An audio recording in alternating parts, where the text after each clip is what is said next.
Welcome to Khanversations. I'm Muqtedar Khan, your host, and today I'm going to talk about some geoeconomics, essentially.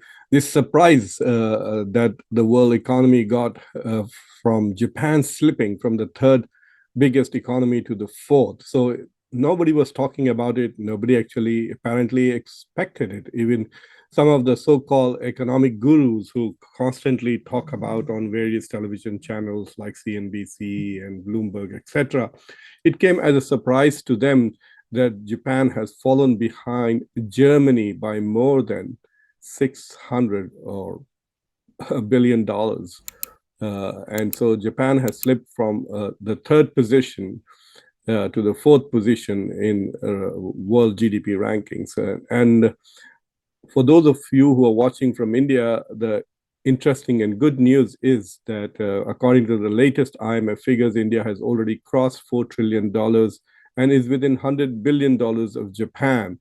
And so it is quite possible that if the Japanese economic trend continues, it has now entered a state of recession, which means for two consecutive quarters, the Japanese GDP has declined, which means it has had negative growth rate.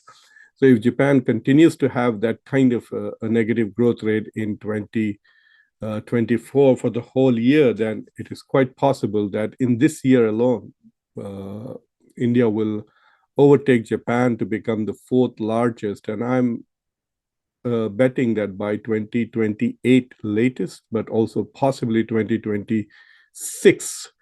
I think IMF is predicting 2027, but I think by 2026, India will overtake Germany to become the third biggest economy in the world in nominal terms. When you adjust it for purchasing power parity, India is already the third biggest economy in the world. So this is interesting for both for Indians and for those who try to understand global power and global dynamics by looking at the sizes and GDPs of countries. So if you look at the latest ranking, you can see the United States still is is number one with 27, well, nearly $28 trillion economy. It has a lead of nearly $10 trillion over China, which is number two with 18.5 trillion dollars. Germany is third at 4.7 trillion, Japan 4.2 trillion, India at 4.1. Great Britain, which is about $600-700 billion behind India at number six, and France, and then Italy, Brazil, and Canada. So basically, the top 10 economies are G7 plus three countries from BRICS, which is Brazil, India, and China. Russia is not in the top 10. It is, I think, 13th or 14th now. And South Africa is actually not even in the top 20 or 25 when it comes to GDP. So basically, the top 10 economies are G7 and the three BRIC countries.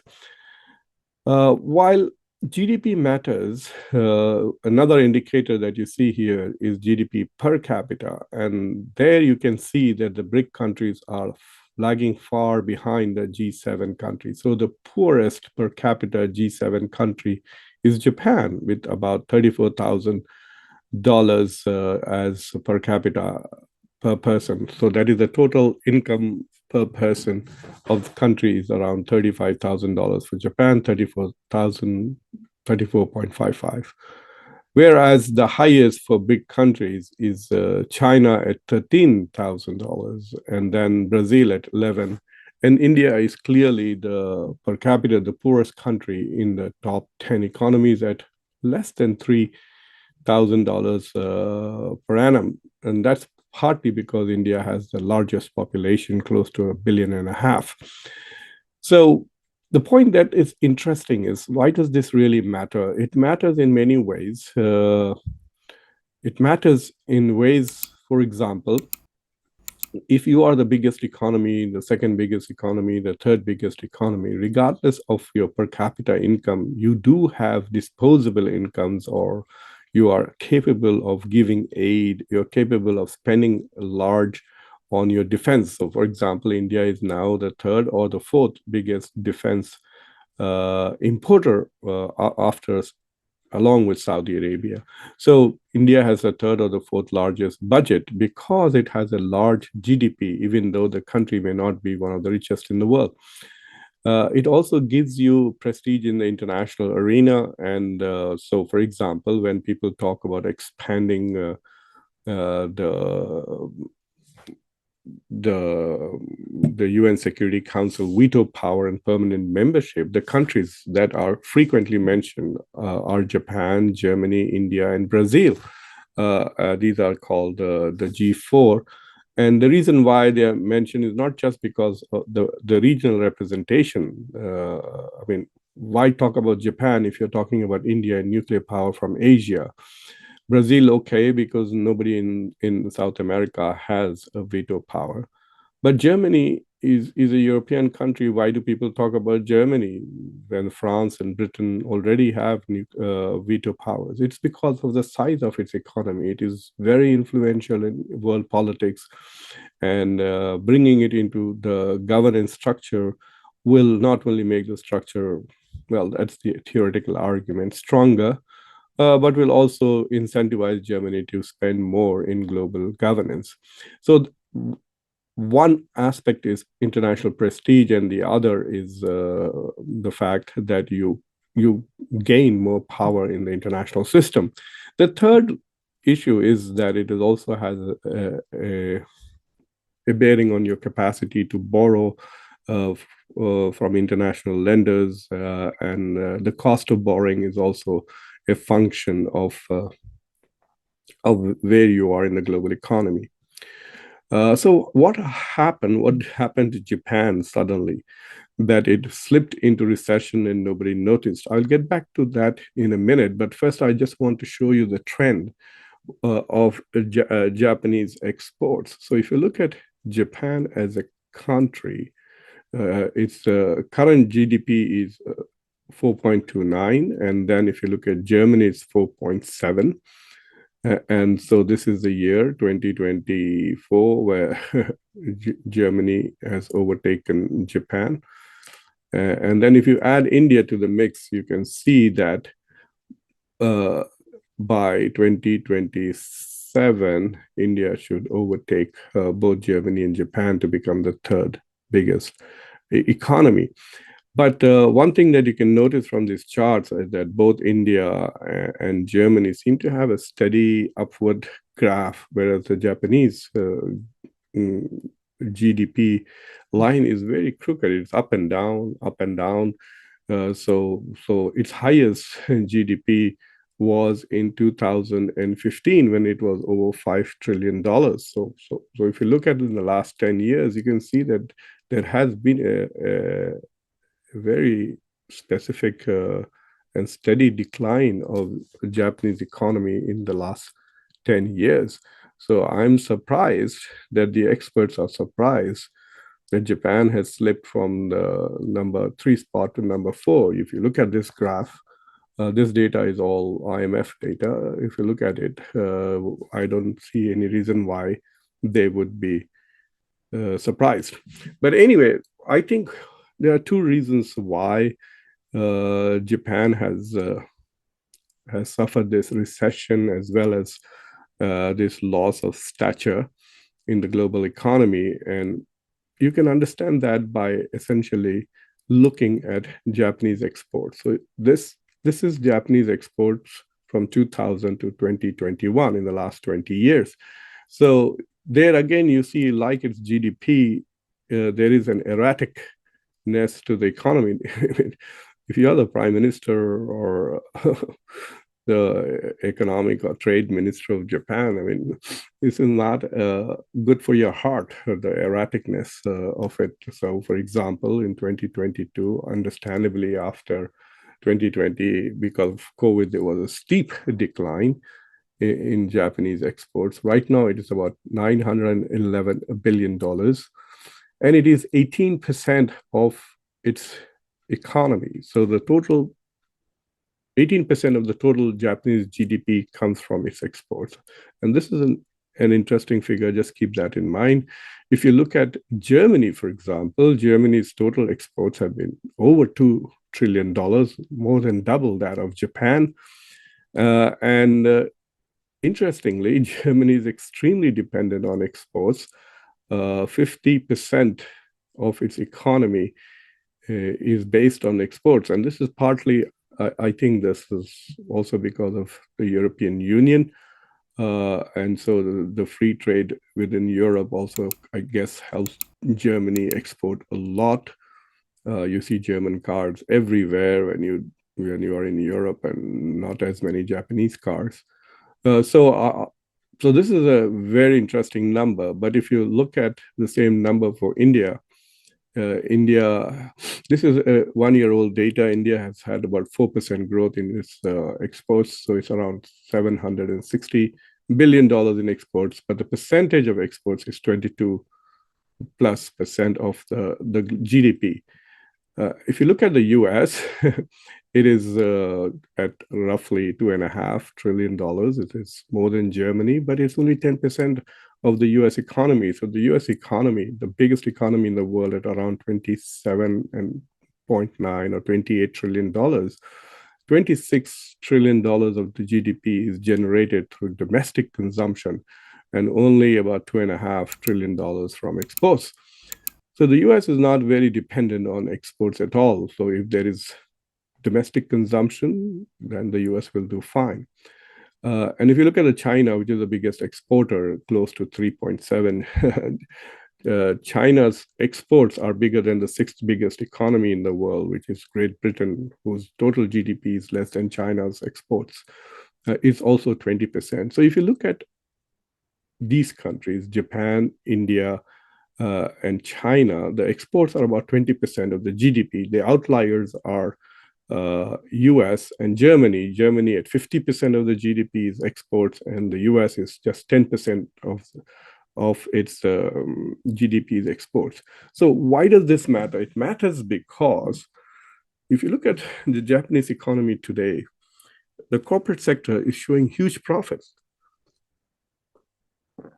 The corporate sector is showing huge profits. The stock market is booming. The unemployment rate is very low at 2.5%. It is also like the United States, historically low. So if people are employed, if the corporations are making money, if the stock market is up there, so how come the economy shrinks? I mean, this is the puzzle, right? How can the economy shrink? It's like in the case of India. India's economy is growing at the fastest rate possible, over 6.5%, but it is not able to generate employment. And unemployment is around 8-9%. So there are some of these anomalies of these economies which often lead to surprises. So what has happened in Japan's case is that there are 2 or 3 things which have been bothering the Japanese economy. One is that inflation has been much higher than what the Japanese are used to. It was 4% last year. It has declined a little bit, but it's hovering around 3%, 2 point whatever. That is very low. That is the goal that the US is seeking. But apparently for Japan, which has maintained negative interest rates for a long time, that is a very high number in inflation. But there are 2 things other than this which are also problematic. Number one, Japan, in order to enhance corporate profits, has for a long time suppressed domestic wages, which means the salaries in Japan have not kept pace with inflation. And so the cost of living has been going up, but the salaries have not been going up commensurately. So people are becoming poorer. And one of the reasons for that is that the wage suppression is to keep the corporate profits high. And so the corporate profits high would also mean higher taxes. And so Japan is a very big welfare state.